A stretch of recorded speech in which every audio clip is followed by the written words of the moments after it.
Gracias, hermano Daniel Torrealba Jr. Gracias por su hermosa música, hermano. Gracias porque Dios es cumplidor de su palabra. Amén.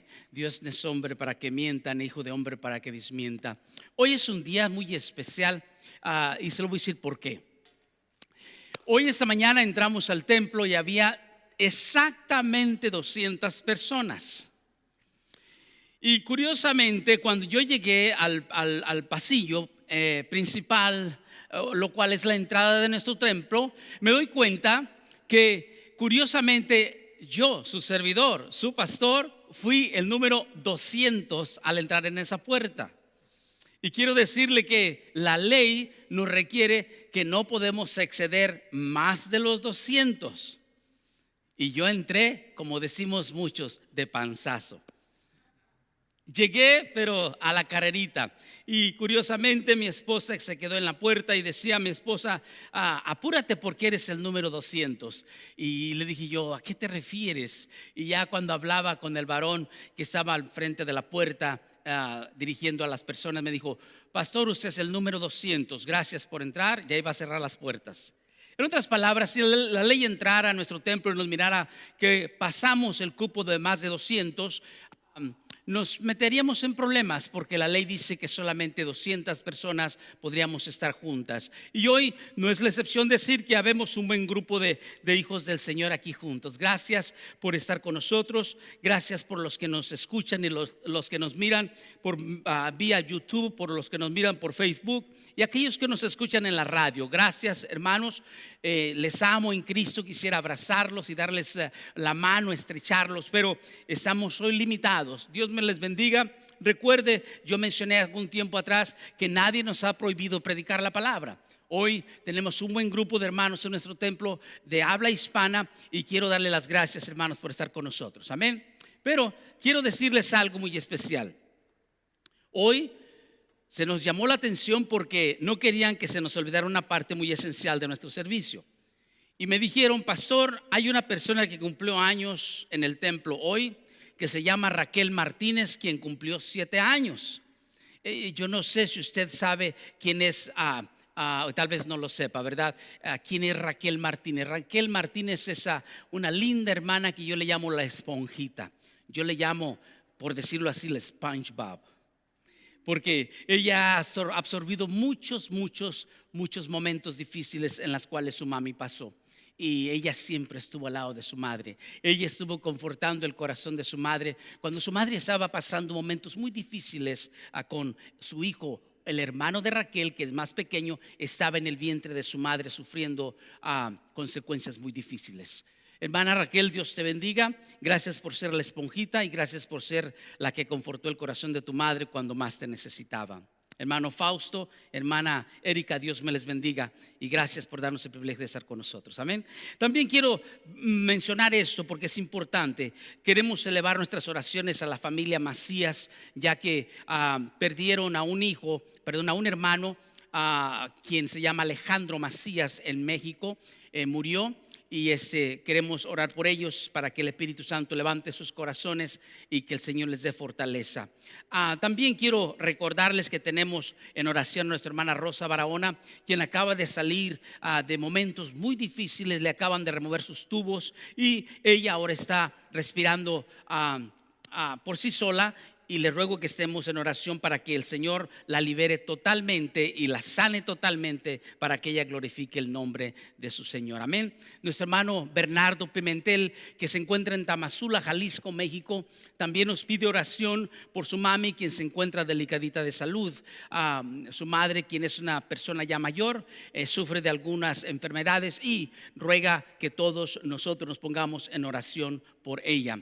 También nuestro hermano Fabián, quien se encuentra en El Salvador, está pidiendo oración porque está pasando por momentos difíciles. Y no es la excepción decir que estemos orando por todos nuestros hermanos, miembros de nuestra obra, quienes no están con nosotros, pero quienes nos están escuchando a través de la radio. Dios les bendiga, y a través tal vez de Facebook o tal vez de YouTube. Dios me les bendiga, hermanos. Solo les pido que estemos en oración y vamos a rogarle que incline su rostro, cierre sus ojitos y vamos a llevarlos en oración. Padre, quiero rogarte en este momento que, Señor, nos permitas llegar a tu presencia. Señor, hemos mencionado nombres de algunas personas, nombres que tú conoces por nombre. Te rogamos, Espíritu Santo, Señor, que nuestra oración, Señor, sea para aquellos, Señor, quienes han pedido la oración, para aquellos que han cumplido años, para aquellos que están recuperándose, Señor, a través de un momento difícil en su vida, por aquellos que están pasando por tribulación y angustia, por aquellos, Señor, que están debatiendo en la misma fe si buscan o no buscan, si se arriman al templo o no se arriman. Te rogamos, Espíritu Santo, que tú, Señor, obres en nuestros corazones y que estos tiempos tan difíciles nos permita, Señor, atesorar, Señor, cada momento, cada instante en el cual vivimos, Señor, porque vivimos en tiempos difíciles. Te rogamos, pues, que la bendición del Padre, la bendición del Hijo y la bendición del Espíritu Santo sea sobre todos mis hermanos, los cuales hemos mencionado. Sé con ellos, levántalos, levanta su espíritu, levanta su autoestima y, Señor, glorifica tu nombre a través de estos momentos difíciles. Y que ellos reconozcan que tú eres Dios, reconozcan que tú tienes el poder, reconozcan que sin ti, Señor, tal vez estamos totalmente perdidos y contigo seremos más que vencedores. Te rogamos, pues, para que tú, Señor, bendizcas a cada uno de mis hermanos en Cristo Jesús. Amén y amén. Raquelita siempre ha sido una buena amiga. Yo cuando la saludo, ella siempre con una sonrisa, y Raquelita siempre es una niña que mi esposo y yo siempre la llevamos en oración y siempre la tenemos en nuestros corazones. Raquel, Dios te bendiga en tus 7 años. Ojalá y tu mami te haga una hamburguesa o no sé qué va a hacer, pero si te hace pozole, invítanos a todos. Amén, porque queremos estar contigo, amén. Yo no sé qué va a hacer la hermana, pero bueno, en esta tarde quiero darle las gracias de nuevo y quiero pedirle a usted que nos acompañe a través de la escritura, amén. Vamos a aprender algo esencial en nuestra vida hoy y espero que usted nos acompañe a abrir nuestra Biblia en el libro de Gálatas. Yo le voy a rogar que abra el libro de Gálatas y vamos a ver el capítulo 6, Galatians chapter 6. Vamos a verlo ahí y vamos a tratar de leer algunos versos, pero me voy a enfocar en uno en particular. Ok, pero vamos a leer desde el verso 6 hasta el verso 10 y me voy a enfocar tal vez de nuevo en un solo verso. Y en el que me voy a enfocar va a ser en el verso 7, para que usted esté listo. Gálatas capítulo 6, leemos del verso 6 al verso 10 y nos vamos a enfocar directamente en el verso 7. ¿Estamos de acuerdo, hermanos? Dios me les bendiga a todos, ¿ok, hermanos? Hermanos en El Salvador, Dios me los bendiga. Hermanos en México, Dios me les bendiga. Tamazula, Dios te bendiga. Gracias por sus oraciones. Hermano Bernardo, Dios te bendiga. Gracias también por estar orando por nosotros. La escritura dice de esta manera: el que es enseñado en la palabra haga partícipe de toda cosa buena al que lo instruye. No os engañéis, Dios no puede ser burlado, pues todo lo que el hombre sembrare, eso también segará. Porque el que siembra para su carne, de la carne segará corrupción. Mas el que siembra para el espíritu, del espíritu segará vida eterna. No nos cansemos pues de hacer bien, porque a su tiempo segaremos si no desmayamos. Así que, según tengamos oportunidad, hagamos bien a todos y mayormente a los de la familia de nuestra fe. Señor, quiero ponerme en tus manos. Te quiero rogar, Espíritu Santo, que me dé sabiduría. Llévame a través de tu palabra. Y como tu siervo te ruego que perdones mis faltas, mis pecados, mis transgresiones. Te ruego, Espíritu Santo, que limpies este vaso y que tu Espíritu Santo, Señor, lo use de una manera extraordinaria. Habla a mi corazón, enséñame en Cristo Jesús. Amén y amén. Se suele decir, queridos hermanos, que cuando sembramos una mazorca o un grano de maíz, se suele decir que el grano de maíz es sembrado, y curiosamente, en un solo grano. Y un solo grano crea una gran milpa, un gran arbolito muy alto. Yo manejaba con mi esposa hace días atrás y mirábamos unas milpas muy altas, casi 2 veces de la altura de la persona que estaba ahí regándolas. Y yo le dije a mi esposa, qué curioso, son unas milpas gigantes. Pero más enseguida mirábamos otras milpas más pequeñas. Y mi esposa me estaba diciendo curiosamente, tanto la grande como la pequeña producen maíz. Pero curiosamente, aunque producen maíz las dos, parece que un solo grano produce un gran elote, una gran mazorca, y esa mazorca no produce un solo maíz, sino que produce muchos maíces. Y no sé si usted se ha dado cuenta, pero parece que un pequeño granito se multiplica mucho, en demasía. En esta tarde yo les propongo que escuchemos un poquito la palabra y le he titulado Cosechando del fruto de nuestra siembra.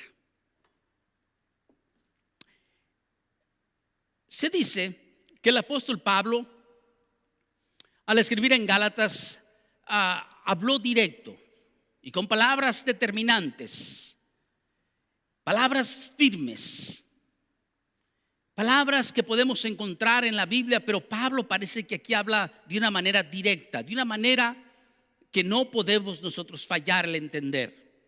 Pablo está siendo tajante, determinante, está siendo directo.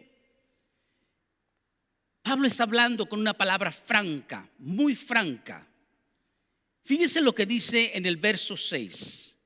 El que es enseñado en la palabra haga partícipe de toda cosa buena al que lo instruye. No es la excepción decir que muchos de nosotros no hemos entendido lo que es bendecir a otra persona cuando nosotros somos bendecidos. Muchos de nosotros no queremos bendecir a los demás. Muchos de nosotros no queremos ni siquiera ayudar en la iglesia, ni monetariamente ni físicamente. Pero el punto no es ese aquí. El punto es que si la palabra koinonea está hablándonos de que nosotros debemos de compartir, tomar parte, compartir las cosas que Cristo ha hecho con nosotros, o las bendiciones las cuales ha derramado en nuestros corazones, entonces el Señor nos dice algo muy específico.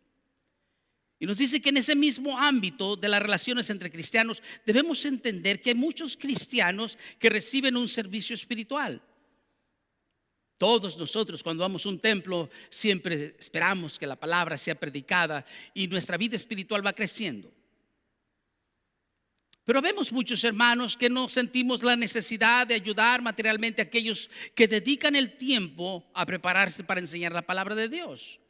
Hemos perdido ese sentido. Ya no queremos ayudar, mucho menos al pastor, porque el pastor quiere todos los dineros, dicen por ahí.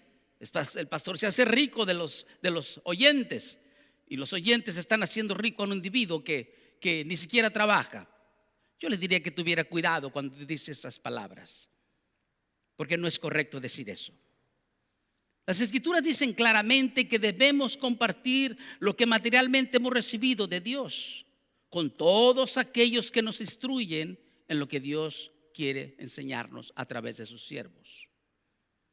Yo me acuerdo cuando íbamos al seminario, las materias costaban dinero y el seminario teológico de San Francisco siempre nos daba becas. Y nosotros nos gozábamos porque nos daban becas, porque nos ayudaban a ir al seminario y de repente ellos nos ayudaban a pagar una porción de lo que era el precio de las clases. Pero los maestros no dejaban de prepararse. Y para ellos no importaba de dónde venían las becas o cómo pagabas. Ellos se preparaban para presentar la enseñanza y darnos a nosotros la mejor clase posible.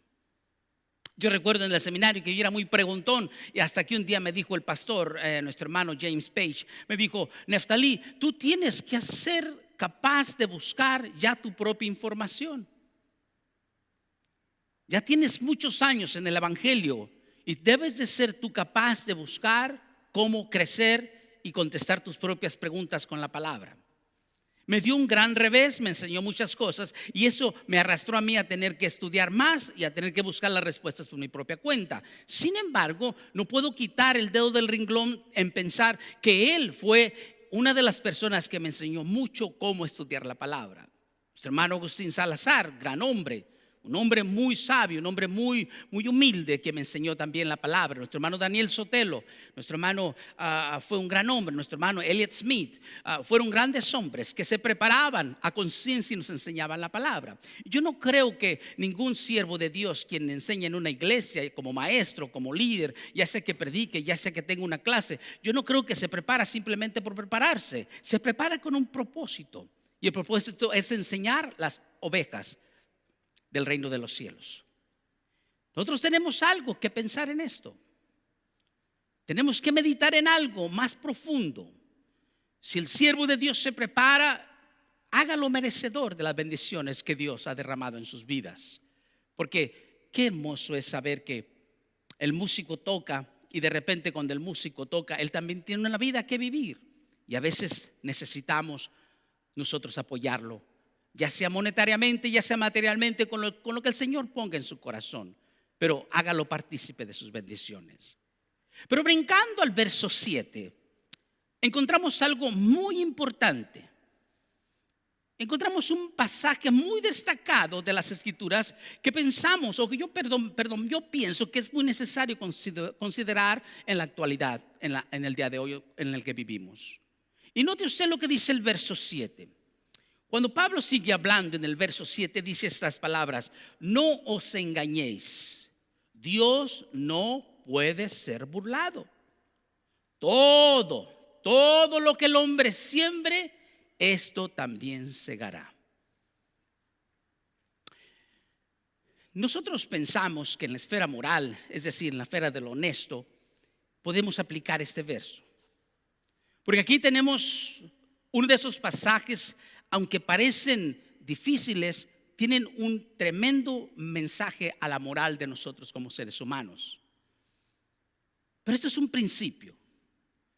Es un principio, es una ley inmutable que podemos nosotros entender que opera en todas las esferas de la vida del ser humano.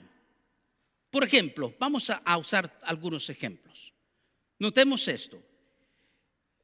Entendamos que en el sector de la agricultura una persona siembra trigo y eso es lo que cosecha, trigo, ¿correcto? Si una persona siembra trigo, tiene que cosechar trigo.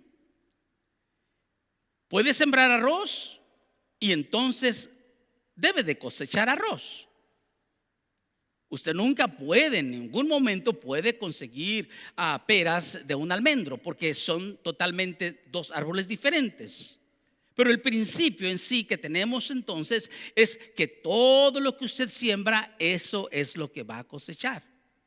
Y si nos llevamos este tema en la esfera moral, es decir, en la esfera de lo honesto, usted también cosechará lo que siembre. Desde la esfera moral podemos ver desde un lente muy amplio. Por ejemplo, en el libro de Mateo capítulo 13, si usted lee todo ese capítulo se va a enterar que el Señor Jesucristo contó acerca de un sembrador que salió a sembrar al campo. Él salió a sembrar. Él también dice que en ese mismo instante también apareció algo muy destacado que se decía que también se había presentado un segador que salió al campo a segar. Entonces entendemos esto, que uno siembra, otro ciega. Pero el principio establecido aquí en este versículo es inalterable, inconmovible y no puede ser revocado. El servicio del Señor es importante que lo entendamos. Cada quien siembra, cada quien cosecha. Ese es un principio que todos entendemos. Si usted siembra una mazorca, recibirá maíz. Si usted siembra una uva, recibirá uvas. Si usted siembra amor, recibirá amor. Pero ese principio debe de ser siempre entendido en nuestra mente. Todo lo que el hombre siembra, eso también va a cosechar. Pero al ser este versículo inalterable, al ser este versículo incambiable, entendamos que no se puede modificar nada de él. No se puede modificar absolutamente ninguna de sus partes. No se puede incluso cambiar, porque es una aplicación dentro de la esfera de un sector del área de la vida de todo ser humano. Todos cosechamos lo que sembramos. Por ello, entendemos lo que la cosecha está ofreciendo a uno mismo cuando sembramos es precisamente lo que sembramos. El tipo de semilla que usted siembra es el tipo de semilla que se espera que dé el fruto que usted quiere recoger. por eso, por algo. Por ejemplo, vamos a decir esto. En cierta manera, nosotros creemos que hay sistemas que producen ciertas cosas y a veces cometemos errores al alterar ciertas palabras. Muchos alteramos nuestras relaciones con los humanos. Muchos hablamos sarcásticamente de lo que decimos ser y lo que nos decimos ser. Nos damos alardes a nosotros mismos. Pero acuérdese, lo que usted siembra es lo que usted cosecha. Es una base esencial. Lo que usted siembra es lo que usted cosecha. Si usted siembra de nuevo maíz, recibirá maíz. Pero ¿cómo podemos traer esta ilustración a la vida moral de cada uno de nosotros?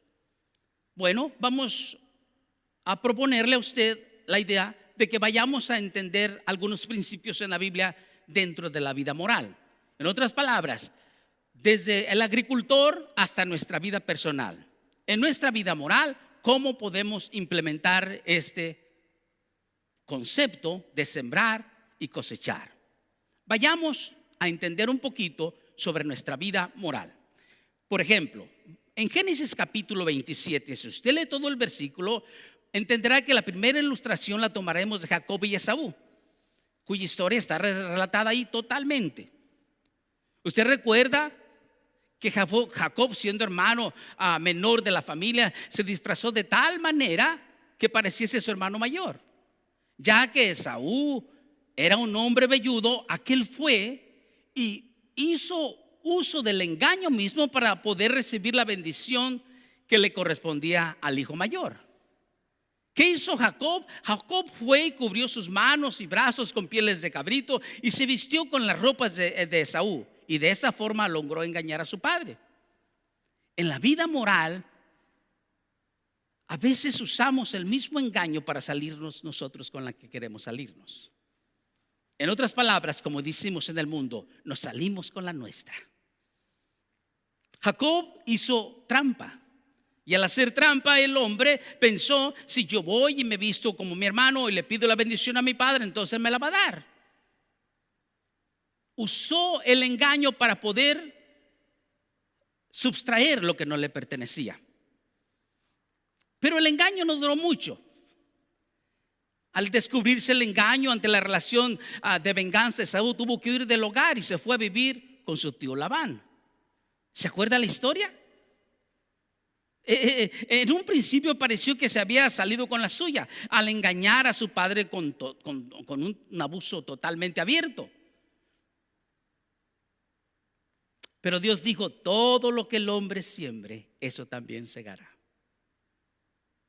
Usar el engaño para sacarnos o salir con la nuestra, Dios no se va a quedar callado. ¿Y sabe por qué? Porque cuando usamos del engaño, no vamos a cegar algo parecido. No se equivoque. No vamos a cegar algo similar, mucho menos. Sino que cosecharemos aquello que es idéntico por lo que nosotros hicimos. ¿Y por qué digo esto? ¿Cómo ocurrió entonces todo esto? Acuérdese la historia. Jacob se enamoró de Raquel, la hija menor de Labán. Después de hablar con Labán y llegar a un acuerdo, se sentaron, hablaron, tuvieron un acuerdo, y él se ofreció a trabajar 7 años por ella. Bueno, al cabo y al transcurrir los 7 años, tuvieron la fiesta de las bodas. Llegó la gran noche, y al llegar la gran noche, la fiesta se abrió, bailaron, se gozaron, tuvieron toda la noche alegres. Pero ¿qué fue lo que encontró después de haber bailado y haber estado cortejando a todos aquellos invitados?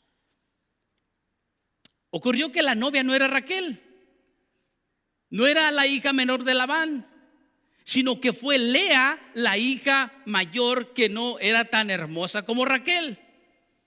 Y curiosamente pensamos que este joven Jacob, pensábamos que en su luna de miel caminó al cuarto, estaba contento con estar con su esposa, pero recibió una lección tremenda de parte de Dios. A quien encontró era la mujer que nunca o por la que nunca hubiera trabajado. O sea, en otras palabras, lo engañaron con la hermana mayor cuando era la menor, la más hermosa. Pues Dios no puede ser burlado. Dios no puede quedarse simplemente callado. Su tío Labán le entregó a su hija mayor cuando él pensó que se había casado con la menor. En otras palabras, al levantarle el velo, se da cuenta que no era la mujer por la cual había trabajado por 7 años, ni la mujer por la cual se había enamorado. Yo no sé cómo usted puede entender esto, pero es importante entender que hay consecuencias delante de Dios cuando nosotros abrogamos el principio de Dios. Existen consecuencias. La segunda ilustración la tomaremos de Acab y Jezabel. Yo no sé si usted se recuerda a Acab y Jezabel. Tal vez usted podía leer Primera de Reyes capítulo 1 en su casa o en algún momento. Ellos planearon un complot criminal para quedarse con la viña de Nabot. ¿Se acuerda? Pero ¿qué pasa? Si se trataba de una hermosa viña, una viña muy codiciada por Acab, entonces Nabot no quería vendérsela, aunque le decía: véndeme la propiedad de esas viñas, yo las quiero. Pero bueno, siempre como Acab y Jezabel eran los reyes y la reina, normalmente ellos se apoderaban totalmente de lo que querían. Pero para apoderarse de esa gran propiedad, ellos llevaron a cabo su conspiración. Y Jezabel hizo matar a Nabot y tomaron posesión de la viña. Entonces pensaron que se habían salido con la suya. Dios está observando, Dios está mirando a este hombre, Acab y Jezabel, y está viendo su corazón negro, su corazón con ventaja y alevosía, y está observando el Señor. Al final de haber matado y haber llevado su conspiración, entonces ellos pensaron: ya la hicimos. Si te gusta el viñedo de este hombre, si te gusta su terreno, mata al dueño y se acabó. Nabot se muere y tú eres dueño, porque tú eres el rey, tú eres la reina. Pero en todo esto Dios está observando. Y dice el Señor que uno cosecha lo que siembra. Si usted va conmigo a Primera de Reyes 21:19, escuche lo que el profeta Elías le anunció al rey Acab. En Primera de Reyes 21:19, Elías como profeta va y le dice al rey Acab: en el mismo lugar donde lambieron los perros la sangre de Nabot, los perros lamberán también tu sangre, tu misma sangre. ¿Qué fue lo que ocurrió aquí? Bueno, humanamente hablando, uno podía creer que eso no podía suceder. Dios no puede decir esto. Dios no puede estar de acuerdo con asesinar o matar a alguien. Bueno, Dios no estaba asesinando a alguien. Tal vez Acab había pensado: bueno, si Elías vino como profeta y me dijo a mí que esto iba a pasar, en ese caso me mantendré lejos de aquel lugar, no estaría ahí y las cosas están bien. Pero al estar continuando leyendo la historia y las andanzas de este rey, nos damos cuenta nosotros que este hombre fue herido. Y cuando este hombre fue herido en una batalla, él le dijo a su chofer que lo sacara del lugar de la batalla.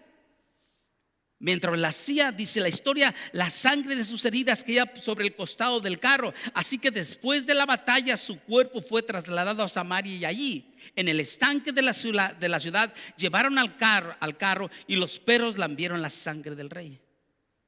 En otras palabras, ahí fue precisamente donde Nabot había sido asesinado. Ahí fue donde se cumplió al pie de la letra la profecía comunicada por el profeta Isaías. Y esto lo podemos ver en Primera de Reyes capítulo 22.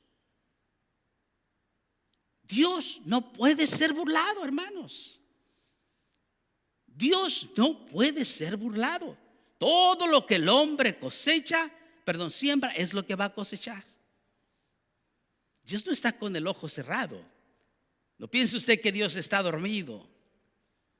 No piense que Dios está en sus auroras allá, ocupado de algún otro hermano, y el Señor no está viendo lo que está pasando aquí. El Señor está observando todas las cosas.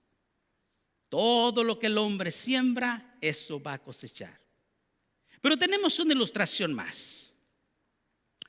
Hablando desde la hortaliza, desde la siembra y la cosecha, acuérdense en lo que Pablo sembró y que lo que también cosechó.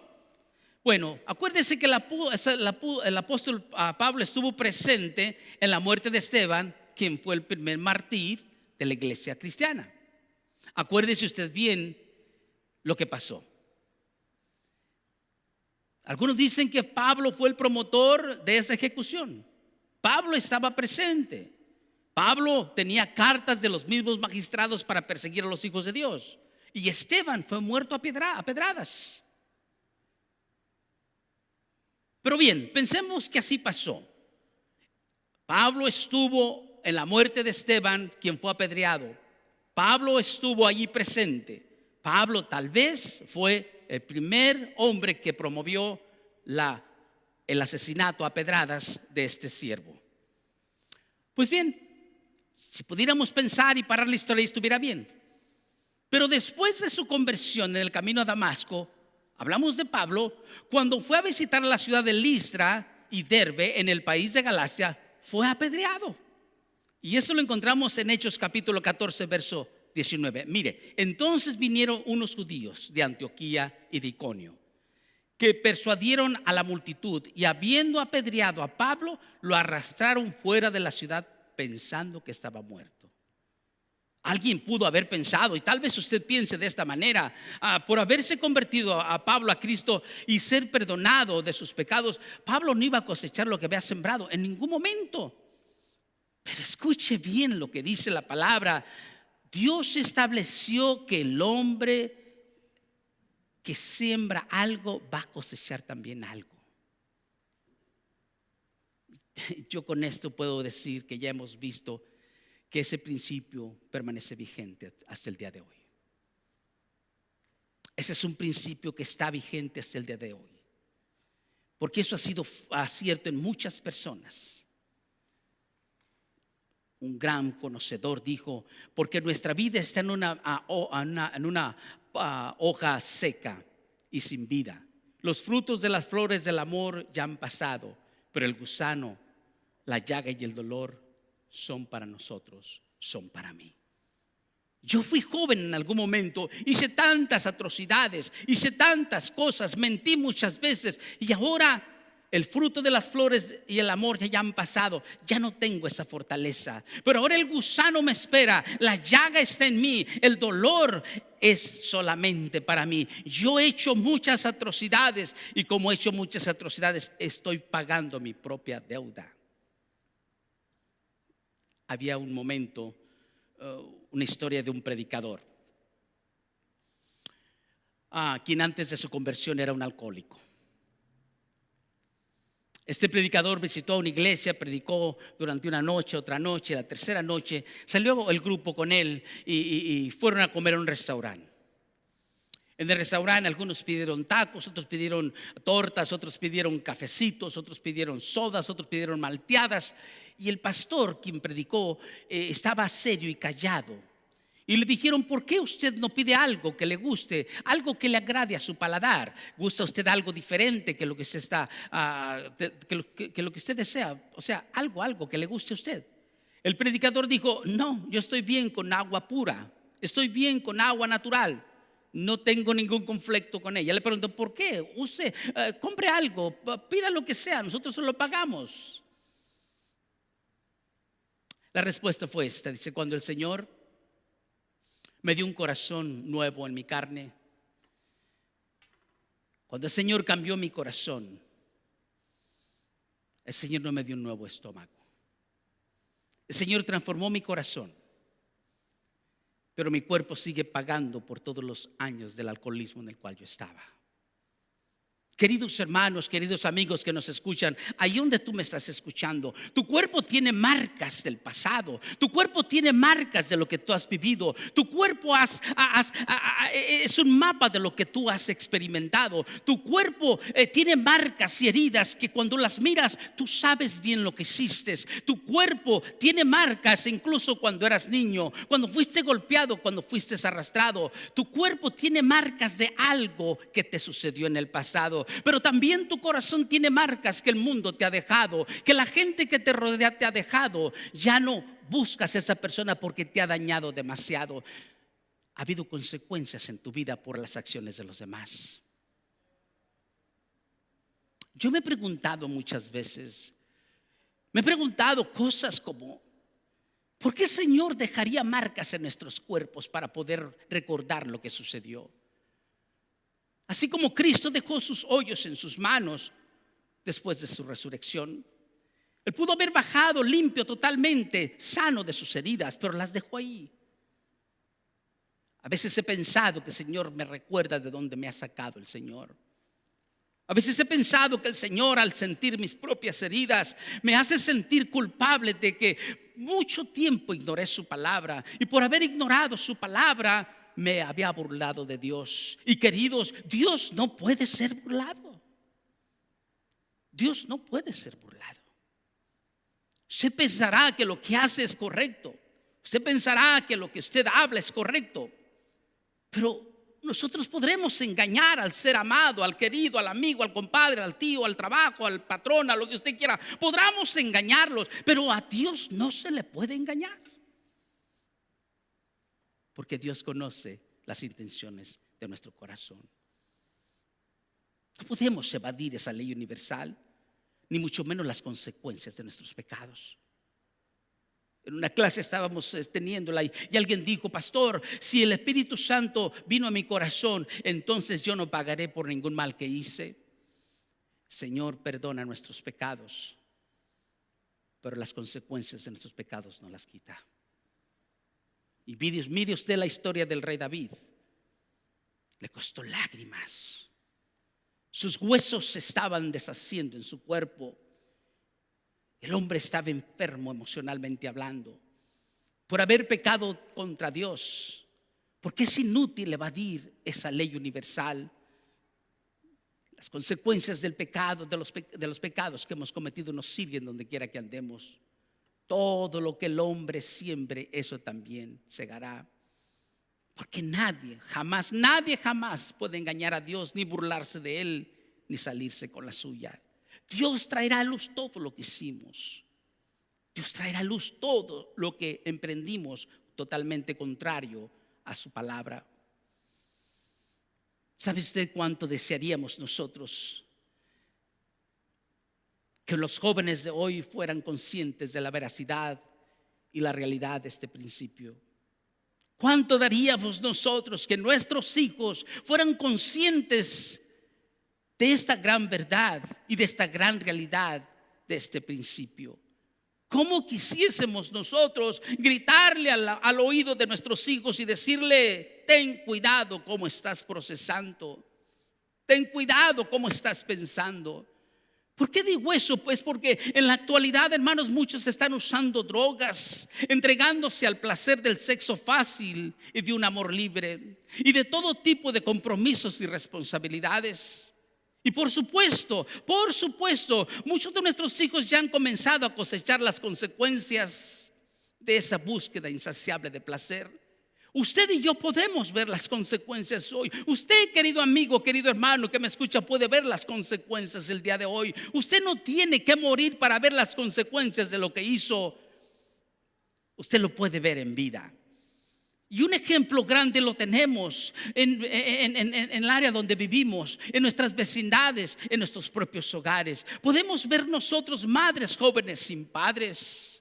Podemos ver nosotros hogares disfuncionales. Podemos ver nosotros el deterioro físico por usar drogas. Podemos ver a nosotros niñas creando niños. Siendo niñas salen embarazadas y quedan solas con sus propios hijos. Podemos ver nosotros padres creando a niños que son sus propios nietos porque sus hijos están muy pequeños y no pueden crearlos. Podemos ver las consecuencias en vida. No hay necesidad de morir para ver consecuencias. Hoy las estamos mirando una y otra vez, donde quiera que miremos.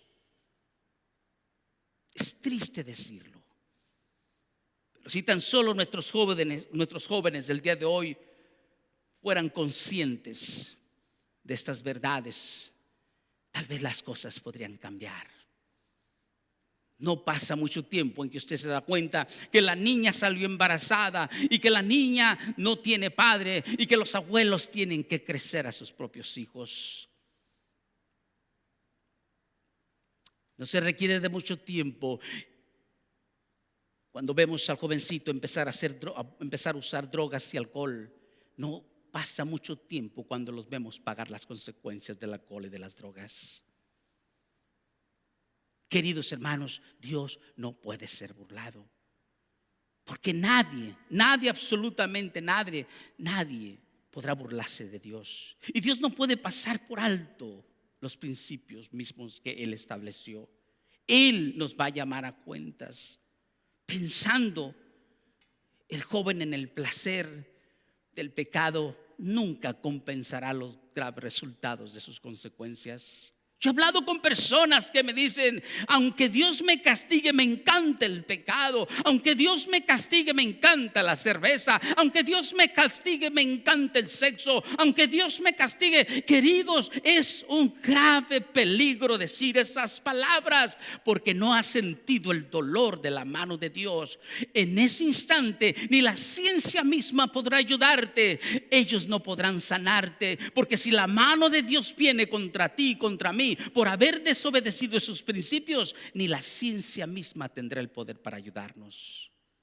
Nadie. Dios no puede ser burlado. Muchos de nosotros vamos a sufrir efectos irreversibles a tal nivel que va a ser doloroso donde quiera que andemos. Va a ser triste. Usted no sabe cuántas personas yo conozco que un día conocieron la palabra, le dieron la espalda a Dios y se burlaron y se mofaron de Dios, que le dieron totalmente la espalda a Dios y ahora se dedican a hablar mal de Dios, pagando consecuencias en sus propios cuerpos por haber defraudado la palabra y la promesa que habían hecho delante de Dios, sin comprender en ningún momento que la mano de Dios nunca se queda atrás. Lo que el hombre siembra, eso también va a segar. Todo lo que nosotros sembramos, eso también vamos a segar. Si sembramos amor, mire, le voy a contar una historia breve. Si la mazorca de maíz es sembrada en un solo maíz y ese maíz hizo muchos maíces, cientos de maíces en una mazorca, piense usted cuántos serían los problemas y los efectos después de cometer un pecado. ¿Vendrá uno, hermano Manuel? ¿Vendrá una consecuencia? ¿Vendrán dos? ¿Vendrán tres? Curiosamente, un solo grano produjo muchos granos. Pensemos de esta perspectiva plural. Muchos pecados producen muchas dolencias. Muchos errores producen muchas consecuencias. Muchos pecados produce la mano de Dios contra nosotros mismos. Dios no quiere que nadie se pierda. Dios no quiere que nadie le dé la espalda. Dios no quiere que nadie vaya al infierno. De hecho, Dios no condena a nadie. Son nuestras acciones y nuestra desobediencia quienes rechazan a Dios. Y al final del día, el hombre lo que siembra va a segar. Para finalizar este mensaje, podemos pensar en algunas cosas para cerrar.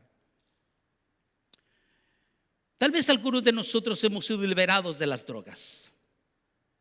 Tal vez algunos de nosotros fuimos liberados del alcohol. Tal vez algunos de nosotros fuimos liberados de un espíritu de sexo desordenado. Tal vez nosotros fuimos liberados de una mente corrupta. Tal vez nosotros fuimos liberados de ser peleoneros, maldicientes. Tal vez nosotros fuimos liberados, o algunos de nosotros fuimos liberados de todas estas cosas antes de que esas cosas produjesen el desgaste físico y mental a un problema irreversible de sus efectos. Tal vez el Espíritu Santo vino a su corazón en el día exacto, a la hora exacta, en el momento exacto.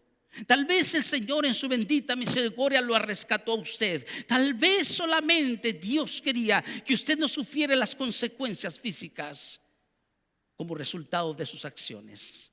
Tal vez solamente Dios quería apartarlo con tiempo para que usted entendiera que cuando Dios estaba operando en el cambio por su medio, por su poder en nosotros mismos, cuando Dios estaba transformando su vida, Él nos había permitido ser restaurados para que nosotros pudiésemos restaurar la vida de otras personas, ayudar a otras personas, ser ejemplo para otras personas, ayudarles en cualquier circunstancia que estén pasando o tal vez similar a las nuestras. Solamente tal vez tú que me estás escuchando, tal vez Dios te dio el privilegio de vivir todavía para que tú contaras las experiencias a otros, aun cuando en nuestra vida anterior totalmente no nos merecíamos la misericordia de Dios. Tal vez Dios te dio el privilegio de vivir para contarlo. Tal vez Dios te dio el privilegio para que tú fueses bendición para otros, pero tú no lo has entendido así. Tal vez en esta tarde tú estás escuchando este mensaje.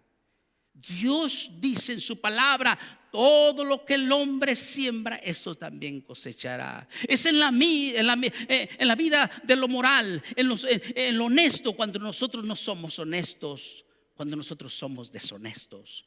Es cuando usamos el engaño, es cuando usamos la mentira, es cuando usamos todo aquello que el mundo usa para poder salir adelante con lo que deseamos tener y hacer. Es cuando mentimos, es cuando usamos la artimaña del error para poder hacer las cosas que deseamos. Yo te pregunto a ti, querido hermano que me escuchas, yo te pregunto a ti simplemente así de simple: ¿crees tú que Dios puede ser burlado? La respuesta es no. Todo lo que tú has sembrado, eso vas a cosechar. Déjame decirte una experiencia personal. Hace algunos años atrás murió mi padre. Mi padre tuvo con mi madre 12 hijos. En el pueblo decían que si mi padre hubiese logrado a sus 12 hijos, hubiera sido un gran señor. En mi familia solamente había 3 mujeres y había 9 hombres. Si mi padre hubiese tenido una gran relación con sus hijos, de los cuales él era responsable, mi padre hubiera sido un hombre muy bien establecido. Contrario a eso, mi padre fue déspota, fue cruel, fue duro, fue difícil. Contrario a eso, mi padre no fue amoroso. Contrario a eso, mi padre yo no recuerdo un cariño de mi padre. Contrario a eso, ninguno de mis hermanos podía acercársele a mi padre. Contrario a eso, mi padre, yo nunca miré darle un beso a mi madre.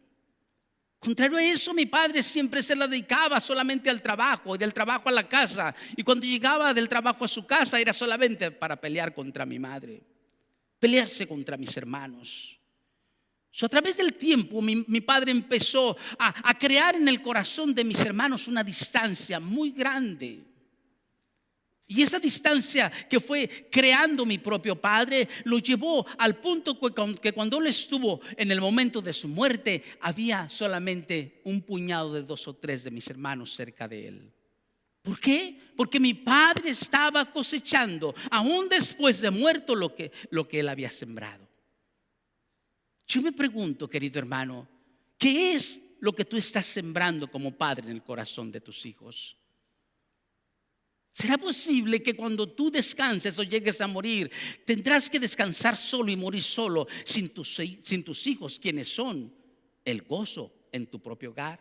¿Será posible que tus hijos no querrán estar en el momento de tu muerte porque los maltrataste y fuiste cruel con ellos? ¿Será posible que tú estás logrando eso? ¿Será posible que nosotros no entendamos esas verdades? ¿Será posible que esos principios nosotros no los podemos entender? Todo lo que el hombre siembra, esto también va a cosechar. ¿Cuántas mujeres no desean que su esposo no se les acerque, les dé un beso y les diga: mujer, te amo? ¿Cuántos hombres no creen que porque tienen a la mujer en su casa creen que todo está bien, cuando ella sufre de amor, de cuidado, de comprensión, de cariño? ¿Cuántos hombres están pensando que solamente con traer el peso en su casa, a su casa, y darle el alimento a su esposa y a sus hijos, todo está bien? Querido amigo, querido hermano que me escuchas, necesitas entender que no se trata de dinero, se trata de valores esenciales del núcleo de una familia. Comprenderlos, entenderlos, amarlos, respetarlos, enseñarles valores. Gloria a Dios por ti, que eres un gran trabajador, pero se requiere más que ser un hombre que trae dinero a la casa. Ella te necesita, ella te está pidiendo a gritos: él, aquí estoy yo, hey, solamente mírame. ¿Cuándo fue la última vez que me dijiste que me amabas? ¿Cuándo fue la última vez que me llevaste a cenar solos? ¿Cuándo fue la última vez que me hablaste con palabras de amor, como cuando nos conocimos? Tal vez ya se te olvidó. Querido, estás sembrando algo que te vas a lamentar en el futuro. Es tiempo de cambiar nuestra mentalidad. En esta hora yo quiero orar por ti. Yo no sé cuál es tu posición. Yo no sé cuál es tu relación con tus hijos. Yo no sé cuál es la relación con tu esposa. Yo no sé cuál es la relación de ti hacia los trabajadores en donde tú trabajas. Yo no sé cuál es la relación con tus parientes, amigos y compadres. Yo no lo sé.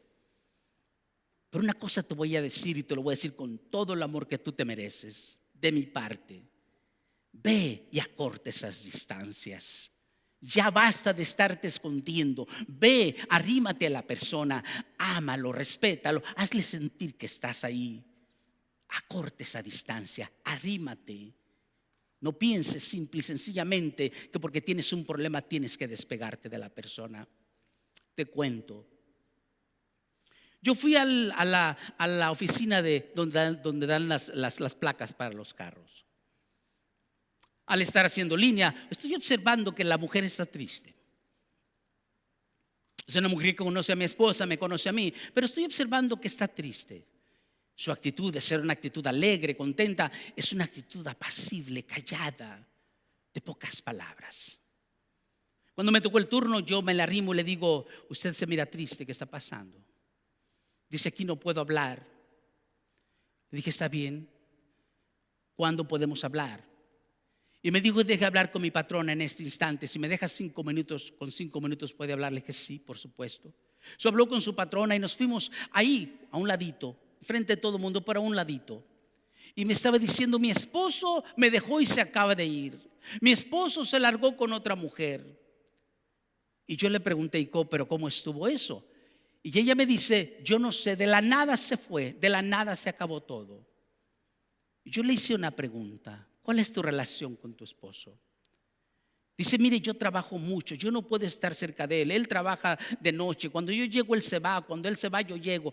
No podemos vernos. Tenemos prácticamente 7 meses sin hablar, sin estar juntos. Cuando él llega yo ya voy, cuando él viene yo ya salí. No podemos estar juntos. Y los niños no saben que si su papá está dormido o no está dormido.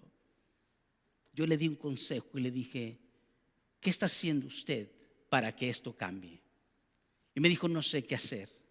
Le dije: piense en lo primero, corte las distancias. ¿Qué me quiere decir con eso? Búsquelo usted a él, acérquese a él, mire qué hay ahí, gánele su atención, póngase bella, póngase guapa y alcáncelo, porque es probable que su esposo esté pasando por un momento de resequedad en su corazón. Empecemos con el primer principio. Gracias, don Neftalí. Se fue a su lugar. Después fui otra vez a la oficina. Y le encuentro con una sonrisa y le dije: ¿qué está pasando ahora? Cuénteme. Dice: lo que está pasando es que fui y acorté las distancias con mi marido y viera qué bien estoy ahora. Viera qué bien me la llevo con él. Tiene usted mucha razón. Nosotros las mujeres pensamos que cuando él está triste o está pasando por esto, él tiene que saber lo que está ocurriendo. No es así, queridas hermanas. Muchas de las veces usted tiene que acercarse a su marido. Vaya, gane su corazón, siéntalo cerca de usted. No siembre distancia, porque va a cosechar más distancia. Yo quiero orar por usted. Yo no sé cuál es su posición de nuevo, pero yo solo sé que usted y yo podemos orar en este momento. Si yo le voy a pedir que incline su rostro, cierre sus ojos y oremos a nuestro Señor. Yo no conozco su vida, yo no sé cómo la vive. Yo no conozco su relación con su Señor, porque tampoco sé cómo es su relación con Dios. Yo no sé cuál es su vida moral. Yo no sé cómo la vive, no lo sé. Pero lo que sí sé es que Dios está aquí, dispuesto a cambiar las circunstancias, dispuesto a cambiar la situación. Dios no puede ser burlado. Todo lo que el hombre siembra, eso va a cosechar. Su oración sería: ¿cuál es tu posición? Mientras estás analizando cuál es tu posición delante de Dios, tal vez esta es la tarde en que tú le digas al Señor: Señor Jesús, reconozco que hay una distancia grande entre tú y yo. Reconozco, mi Dios, que hay una distancia moral entre aquellos que yo amo y aquellos que yo digo que amo. Reconozco, mi Dios, que estoy sembrando de una manera de la cual yo me puedo arrepentir.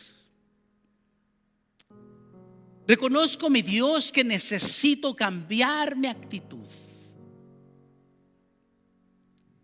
Reconozco, mi Dios, que aquello que yo he sembrado puede darme una bofetada a mí mismo. Te ruego, Espíritu Santo, que en este momento cambies mi mente y que yo pueda usar de ese principio de la siembra para entender, Señor, que si estoy sembrando odio y amargura, todo eso cambie para la gloria de tu nombre. Mi Dios, si tú me has transformado y me has llamado con llamamiento santo, tal vez yo me he distanciado de ti. Y lo que estoy sembrando solamente es aquello que satisface a mi propia carne, a mis propios deseos. Tu palabra dice que el que siembra para la carne, de la carne cosechará corrupción. Espíritu Santo, permíteme entender ese principio. Que ya no sea yo el mismo. Y que yo en este momento empiece a sembrar todo lo bueno, todo lo justo, todo lo amable, todo aquello que es de buen nombre. Ayúdame, Espíritu Santo. Ayúdame a ver, Señor, que 5 años de aquí adelante yo pueda ver los frutos de todas mis acciones. Frutos de bien, frutos de gozo, de alegría, frutos de triunfo, frutos de victoria tras victoria. Permíteme ver el futuro, Señor,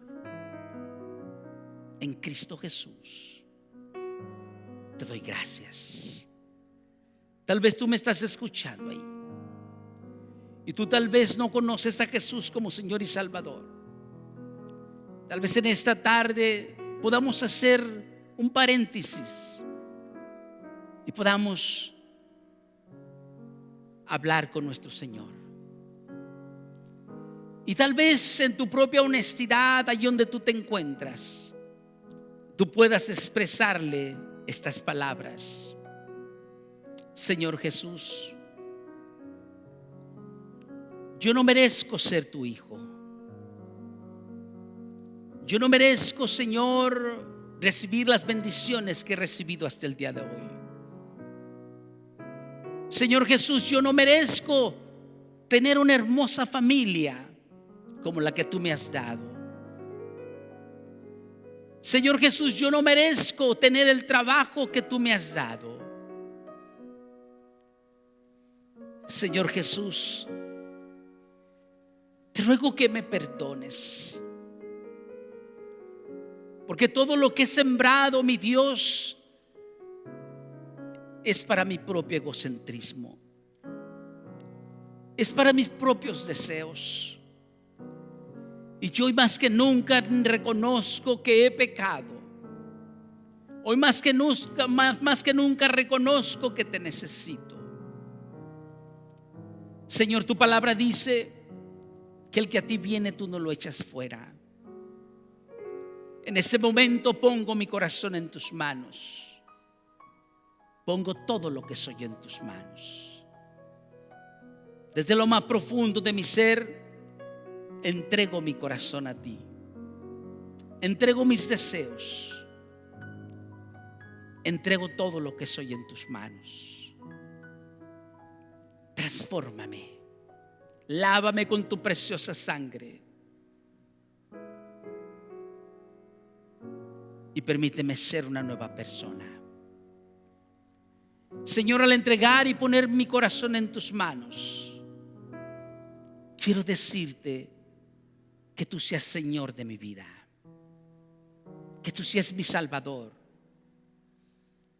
Te recibo en mi corazón, en Cristo Jesús.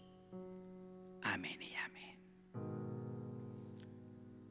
Si tú hiciste oración conmigo, Dios te bendiga. Todo lo que el hombre siembra, eso va a cosechar. Ve a tu casa o ahí donde estás en tu hogar, reflexiona en lo que tienes a tu lado. Tus padres, tus hijos, tus bienes, lo que eres como ser humano. Y piensa, por favor, si te estás guiando sobre la dirección correcta. Si tú quieres ver días buenos con tu propia familia, empieza a sembrar para que salga la cosecha conforme tú deseas que salga. Dios te bendiga y gracias por esta hermosa tarde. Hermana Ruth.